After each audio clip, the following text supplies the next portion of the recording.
Sejarah Tuhan, kisah 4000 tahun pencarian Tuhan dalam agama-agama manusia. Karya buku Karen Armstrong. Glosarium. Alam al-Mitsal, bahasa Arab. Dunia citra-citra murni, dunia arketipal imajinasi yang mengantarkan mistikus muslim dan filosof kontemplatif kepada Tuhan. Alim, jamak, ulama, ahli agama Islam.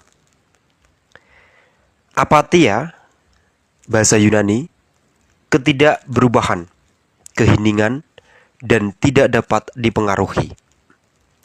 Sifat-sifat Tuhan, menurut para filosof Yunani ini, menjadi penting bagi konsepsi Kristen tentang Tuhan, yang dipandang mustahil untuk menderita dan berubah. Apofatik dalam bahasa Yunani, tak bergeming.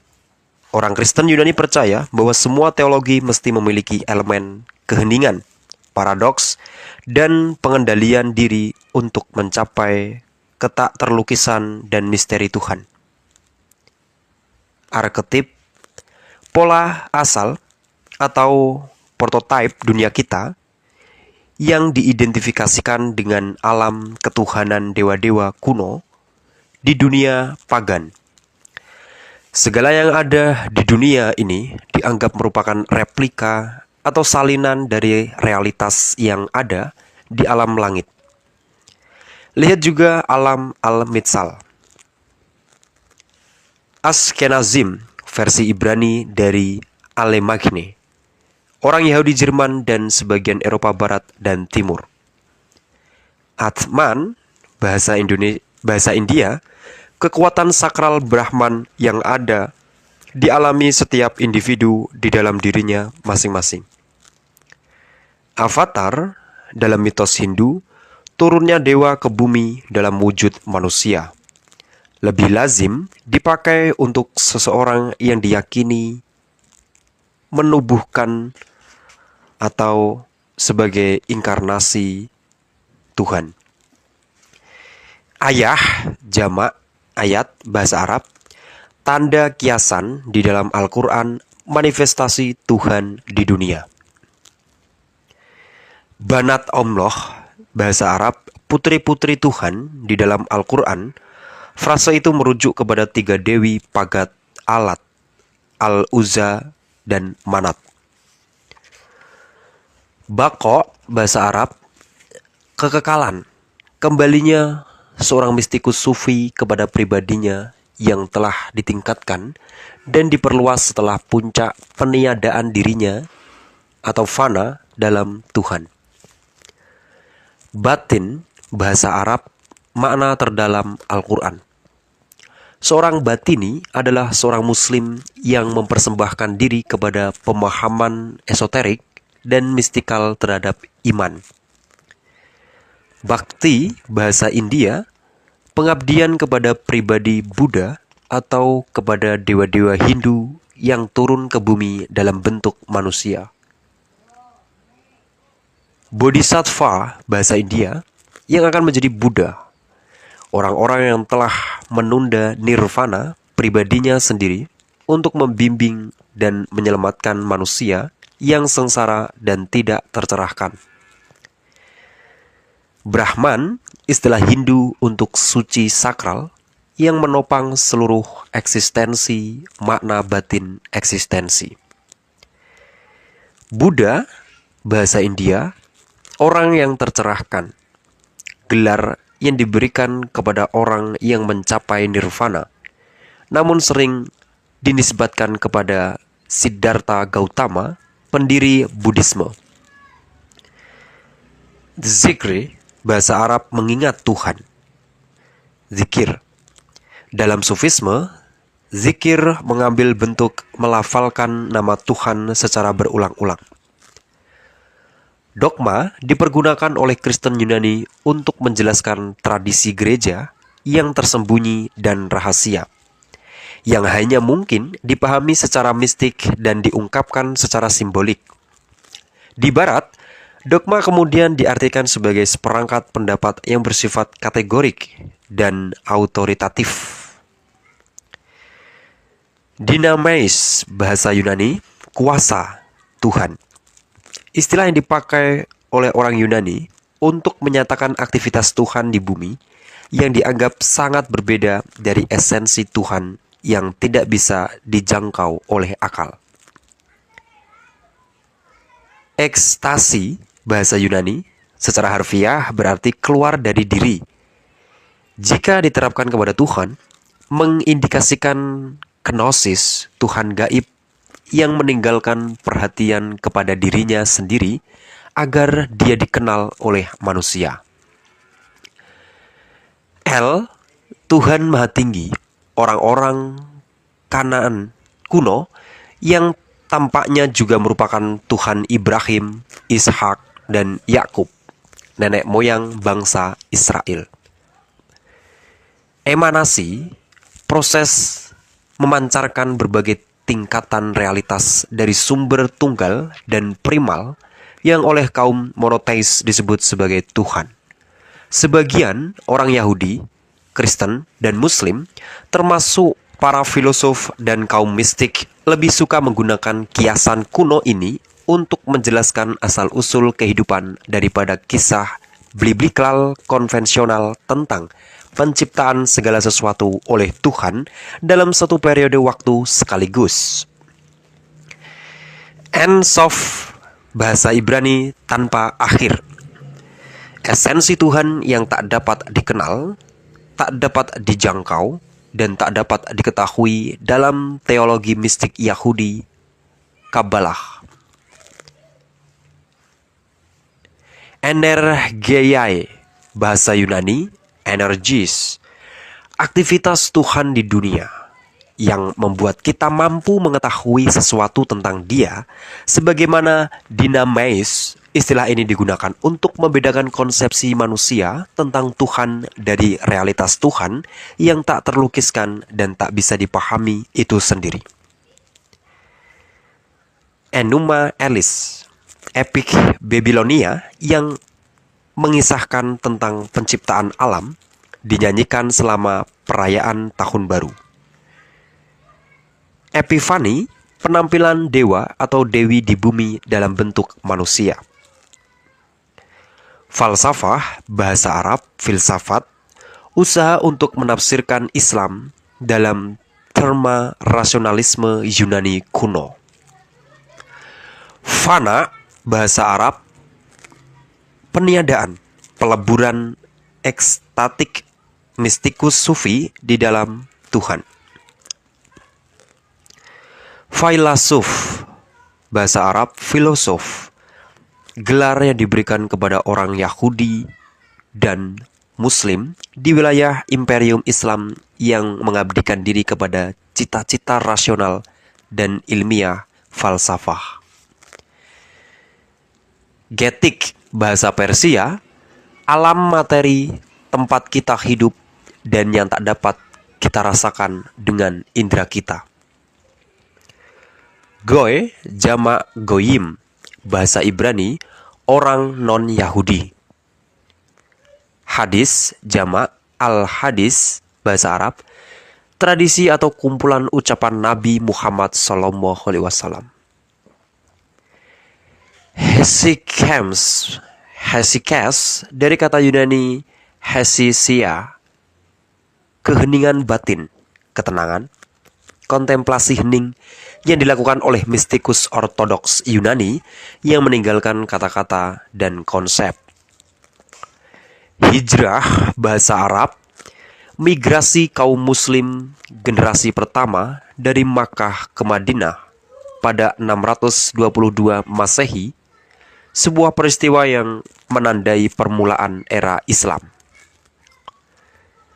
Hikmat, dalam bahasa Ibrani, hokmah, dan dalam bahasa Yunani, Sophia. Personifikasi kehendak Tuhan di dalam kitab suci.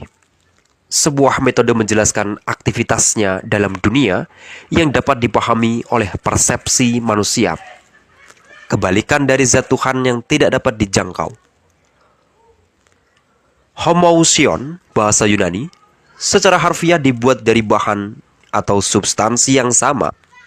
Istilah kontroversial yang dipakai oleh Athanasius dan para pendukungnya untuk mengungkapkan keyakinan mereka bahwa Yesus mempunyai hakikat ousia yang sama dengan Tuhan Bapa dan karena itu merupakan Tuhan sebagaimana Dia.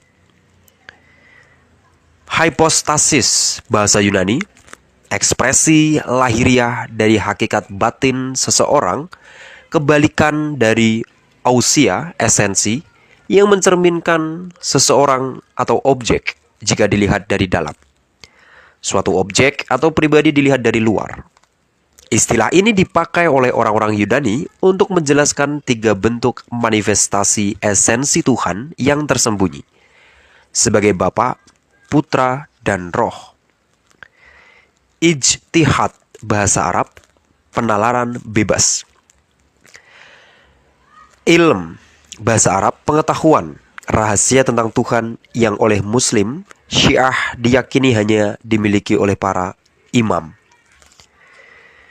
Imam, bahasa Arab, dalam Syiah yang disebut imam adalah keturunan Ali, keponakan Nabi Muhammad SAW.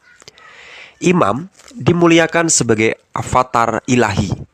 Akan tetapi, kaum Muslim Sunni menggunakan istilah itu hanya untuk merujuk pada orang yang memimpin sholat berjamaah. Inkarnasi, titisan Tuhan dalam wujud manusia. Isyra, bahasa Arab, iluminasi. Aliran Isyraqi dalam filsafat dan spiritualitas yang didirikan oleh Yahya Suhrawardi. Islam, bahasa Arab, menyerah atau menyerah kepada Tuhan. Jahiliyah, bahasa Arab, zaman kebodohan. Istilah yang dipakai oleh umat Muslim untuk menggambarkan zaman pra-Islam di Arabia.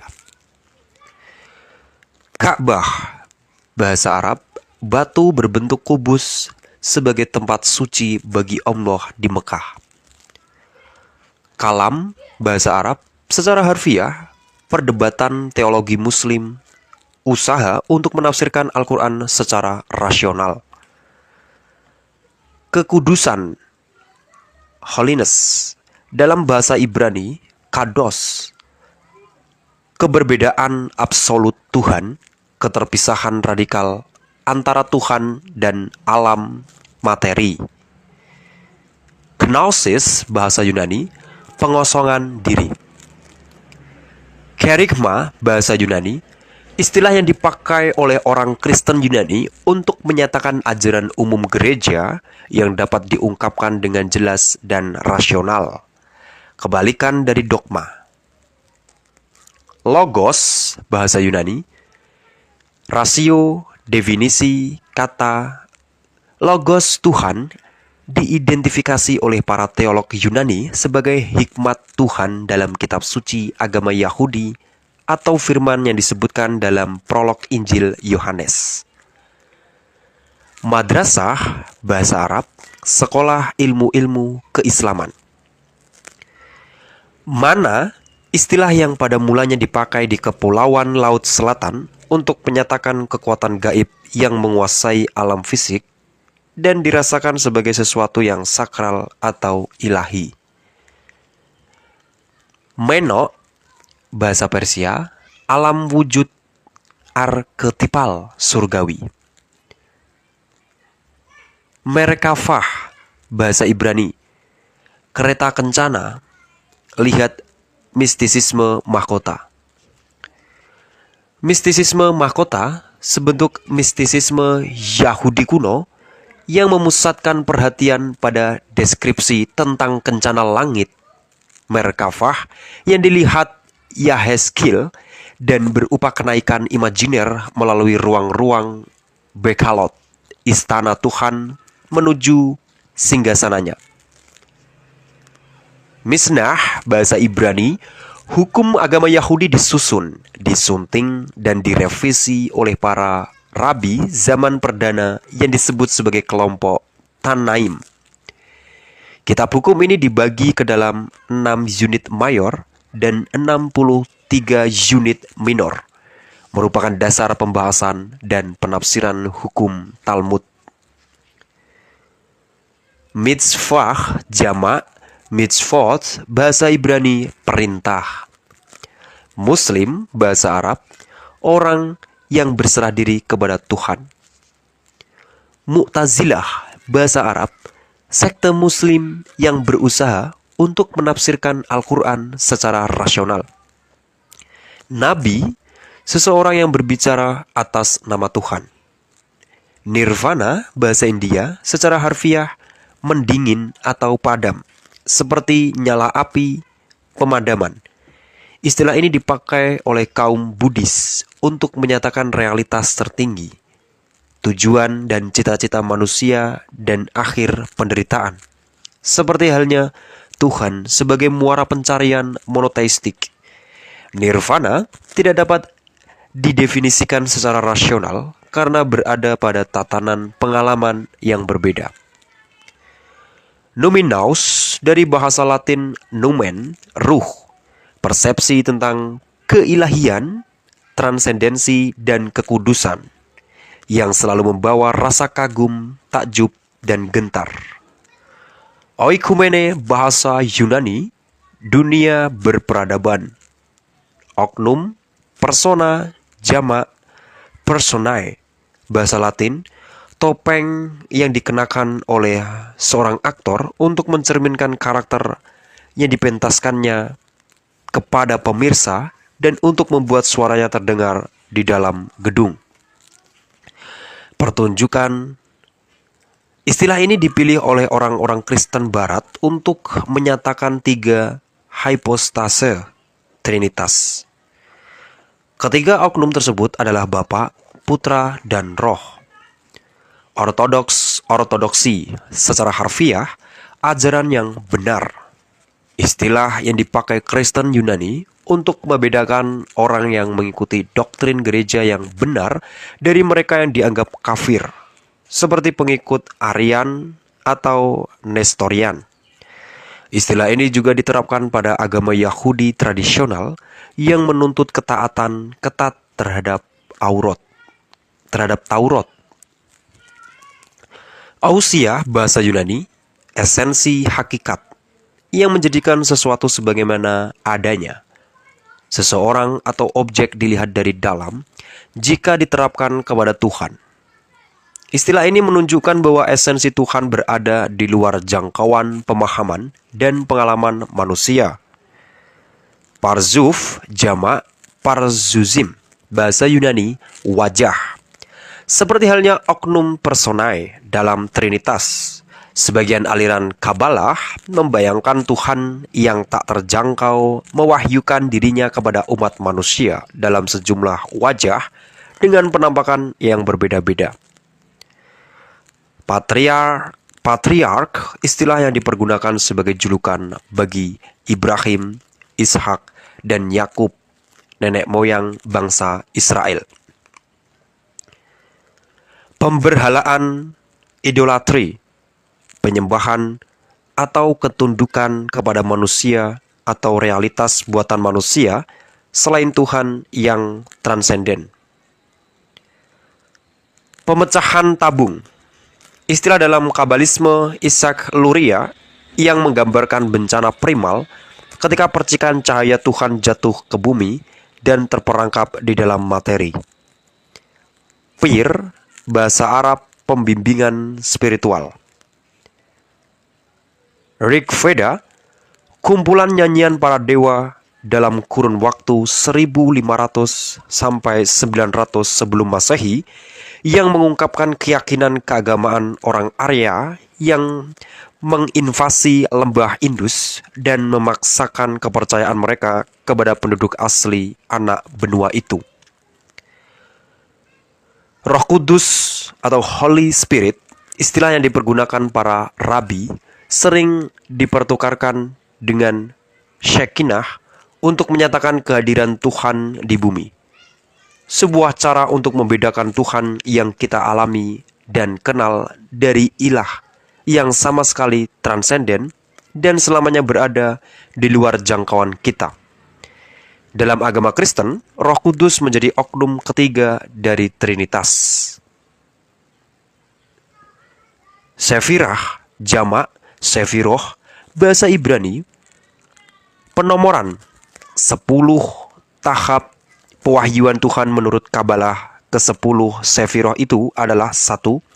Keter Elion, mahkota tertinggi. 2. Hokmah, kebijaksanaan. 3. Binah, akal. 4. Hesed, cinta. 5. Din, kekuasaan. 6. Tiferet, keindahan. 7. Netzach, keabadian. 8. Hod, keagungan. 9. Yesod, fondasi. 10. Malkut, kerajaan, juga disebut Shekinah. Sephardim, orang Yahudi Spanyol. Syahadat, pernyataan keimanan Islam. Aku bersaksi bahwa tidak ada Tuhan selain Allah dan bahwa Nabi Muhammad adalah utusan Allah. Syariat, hukum agama Islam, didasarkan pada Al-Quran dan hadis. Shekinah dari bahasa Ibrani Sakan, mendirikan tenda, istilah para rabi bagi kehadiran Tuhan di bumi untuk membedakan pengalaman seorang Yahudi tentang Tuhan dari realitas Tuhan itu sendiri. Di dalam Kabalah, Shekinah diidentifikasi sebagai Sefirot terakhir. Sema, pernyataan keimanan Yahudi. Dengar Sema, hai orang Israel, Tuhan Yahweh itu Allah kita. Tuhan Yahweh itu Esa. Ulangan 6:4. Syiah, pengikut Ali. Muslim Syiah percaya bahwa Ali ibnu Abi Thalib, menantu dan keponakan Nabi Muhammad SAW, dan para imam keturunannya mesti menjadi pemimpin komunitas Islam, komunitas Muslim. Syiur Komah, bahasa Ibrani, ukuran ketinggian sebuah naskah mistik kontroversial dari abad ke-5 yang menjelaskan tentang sosok yang dilihat Yahezkiel bersinggasana di kencana langit. Sufi, Sufisme, kaum mistikus dan spiritualitas mistikal Islam. Istilah ini kemungkinan berasal dari kenyataan bahwa kaum Sufi dan Zahid awal senang memakai jubah yang terbuat dari wol, bahasa Arab SWF, yang juga digemari oleh Nabi Muhammad SAW dan para sahabatnya. Sunnah, bahasa Arab, praktik, adat dan kebiasaan yang dianjurkan oleh hadis untuk diteladani karena merupakan perilaku dan perbuatan Nabi Muhammad SAW. Sunnah, Sunni, Ahlul al-Sunnah, istilah dipakai untuk menyatakan kelompok mayoritas Muslim yang keislamannya didasarkan pada Al-Quran, hadis, sunnah, dan pada syariat, bukan pada kesetiaan terhadap para imam sebagaimana kaum Syiah. Talmud, bahasa Ibrani, secara harfiah berarti studi atau belajar, pembahasan rabbinik klasik tentang hukum agama Yahudi kuno. Lihat juga Misnah. Tanaim, bahasa Ibrani, para rabi generasi pertama yang mengumpulkan dan menyunting hukum Yahudi kuno yang disampaikan secara lisan, dikenal sebagai Misnah. Takwa, bahasa Arab, kesadaran berketuhanan. Torikoh, bahasa Arab, ordo sufi. Tauhid, bahasa Arab, keesaan merujuk kepada keesaan Tuhan dan juga kepada integrasi yang dituntut pada setiap muslim yang berusaha keras untuk sepenuhnya tunduk kepada Tuhan. Takwil, interpretasi simbolik dan mistik atas Al-Quran yang dianjurkan oleh sekte esoterik seperti Ismail. Takfilin, bahasa Ibrani, kota hitam Phylactery berisi naskah sema yang diikatkan di kening dan tangan kiri kaum pria dan anak lelaki Yahudi ketika berdoa pagi, seperti yang diperintahkan dalam Ulangan 6:67. Teofani, manifesto Tuhan kepada umat manusia. Teoria, bahasa Yunani, kontemplasi. Tikkun, bahasa Ibrani, pemulihan. Proses penebusan dosa yang dijelaskan dalam Kabbalisme Isaac Luria, di mana serpihan-serpihan yang berpencar selama peristiwa pemecahan tabung disatukan kembali dengan Tuhan. Taurat, bahasa Ibrani, hukum Musa yang dimuat dalam 5 kitab pertama, Alkitab, Kejadian, Keluaran, Imamat, Bilangan, Ulangan, yang secara kolektif dikenal sebagai Taurat. Tradisionis, ahlul al-hadis, kaum muslim yang menafsirkan Al-Quran dan hadis secara harfiah untuk menentang kecenderungan rasionalistik Mu'tazilah. Simsum, bahasa Ibrani, menyusut, menghilang. Dalam mistisisme Isaac Luria, Tuhan dibayangkan berkontraksi ke dalam dirinya sendiri untuk membuat ruang bagi penciptaan. Oleh karena itu, merupakan sebuah tindakan kenosis dan pembatasan diri. Tuhan, Godhead, sumber realitas yang tak dapat dijangkau, tersembunyi, yang kita kenal sebagai Tuhan. Tuhan langit, sky God, lihat Tuhan tertinggi.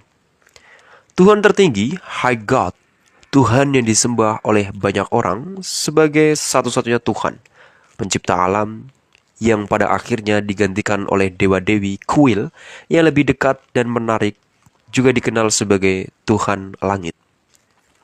Ulama, lihat alim. Ummah, bahasa Arab, komunitas muslim. Upanishad, kitab suci Hindu yang disusun selama zaman Kapak dari abad ke-8 hingga abad ke-2 sebelum Masehi. Veda, jamak, Vedas, lihat Rig Veda. Yahweh, nama Tuhan di Israel. Yahweh pada awalnya telah menjadi dewa bangsa lain, diadopsi oleh Musa bagi bangsa Israel. Sejak abad ke-3 dan ke-2 sebelum Masehi, orang Yahudi tidak lagi menyebut nama itu, tetapi menulisnya sebagai YHWH. Yoga, suatu disiplin yang sejak zaman kuno dikembangkan oleh orang India yang menggunakan kekuatan pikiran melalui teknik-teknik konsentrasinya. Seorang yogi mendapat persepsi yang kuat dan tinggi tentang realitas yang tampaknya membawa perasaan damai, bahagia, dan tentram.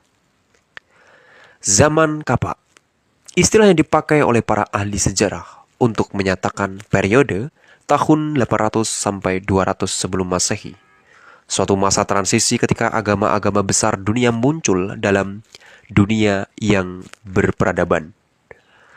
Zana, bahasa Arab, prasangka, istilah yang dipakai di dalam Al-Quran bagi spekulasi teologis yang tidak bermakna. Ziggurat, menara kuil yang didirikan oleh orang Sumeria dalam bentuk yang banyak dijumpai di berbagai bagian dunia. Ziggurat terdiri dari tangga-tangga batu besar yang memampukan orang naik ke atas untuk bertemu dengan dewa-dewa mereka.